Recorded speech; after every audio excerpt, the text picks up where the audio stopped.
বেগুন আর টমেটোর টেস্টি ভর্তা, মুখের স্বাদ পাল্টে যাবে। গরম ভাতের সাথে খেলে কোনো কিছুর প্রয়োজন হবে না। আর খুবই সহজ। বেগুন কেটে নিয়েছি গোল গোল করে, আর টমেটো গোল গোল করে কেটে নিয়েছি। ধুয়ে এখন লবণ, হলুদ আর মরিচের গুঁড়া ভালোভাবে এটা মাখিয়ে নেব। আর এই যে এপিট ওপিট করে ভালো করে একটু ফ্রাই করে নিব।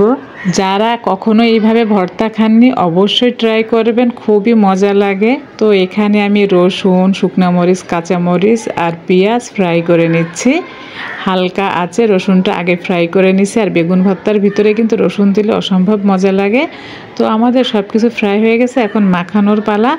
তো এই যে মরিচ, লবণ, কাঁচা পেঁয়াজ অ্যাড করছি, এদিকে পেঁয়াজের বেরেস্তা অ্যাড করছি, ধনিয়া পাতা। এখন সব টমেটো আর বেগুন দিয়ে মাখিয়ে নিব। আর শেষে তো একটা জিনিস না দিলে মজা তো একটু কমই হবে, সেটা তো আপনারা সবাই জানেন, সেটা হচ্ছে সরিষার তেল। তো সরিষার তেল অ্যাড করলাম। এভাবে বেগুন ভর্তা করে খাবেন আর আমার ধন্যবাদ দেবেন।